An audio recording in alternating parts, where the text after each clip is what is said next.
Now, next article is practical application of potentiometer. And the first practical application of the potentiometer is voltage divider. So basically, you can see a circuit here. This is a battery. This is resistance R. So this is a total potential difference across this wire A, B.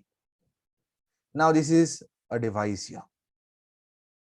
So this is a jockey. So here, by connecting a jockey to this point P, we get length L1.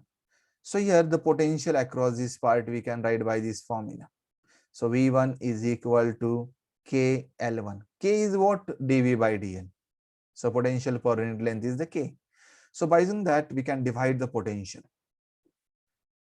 So this is the potential divider. Now here, this is also used in audio control. Audio control means it is a sliding potentiometer basically. And it is commonly used in modern low power audio system to control audio. You already seen this is a audio control means device. So here by moving this knob, you can control the audio. So yellow knob you can move and you can control the audio. So both sliding and rotatory potentiometer. Sliding means this is a sliding one. Rotatory means it's a button type, knob type. These are the regularly used audio control potentiometer. So you can see here, this is a rotatory or rotary type potentiometer. So you can see here one more.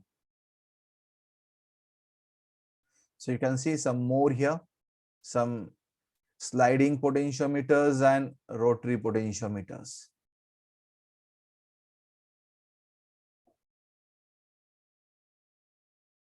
Now next one is potentiometer can be used as a sensor. So if a slider of potentiometer is connected to moving part of machine, it can work as a motion sensor. Means potentiometer slider we can use as a motion sensor basically, because as it moves, potential changes. A small displacement of a moving part causes change in the potentiometer. The principle of this sliding motion sensor is displacement of moving part causes change in potential, and it is further amplified using an amplifier circuit.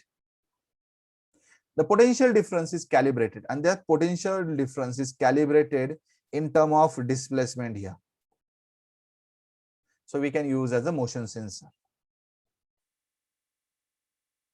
Now advantages of potentiometer over voltmeter. Okay, so we just in the previous lecture we called potentiometer as ideal voltmeter. Now ideal means obviously it has advantages over the voltmeter.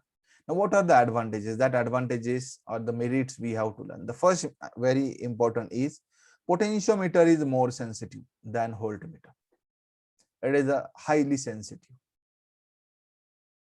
Second one is potentiometer can be used to measure EMF, but voltmeter cannot use to measure the EMF of the cell.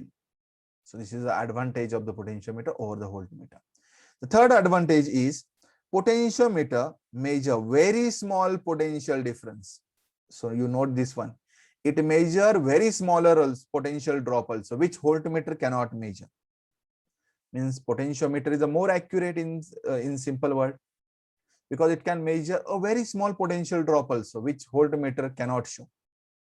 So these are the advantages. Now next one.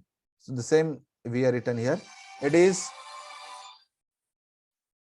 more accurate.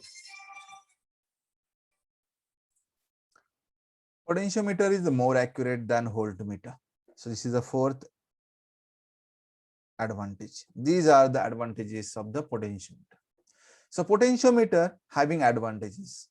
Some disadvantages are also there. So let's see the disadvantages. So disadvantages or demerits of the potentiometer. Now first and very important, it is not portable.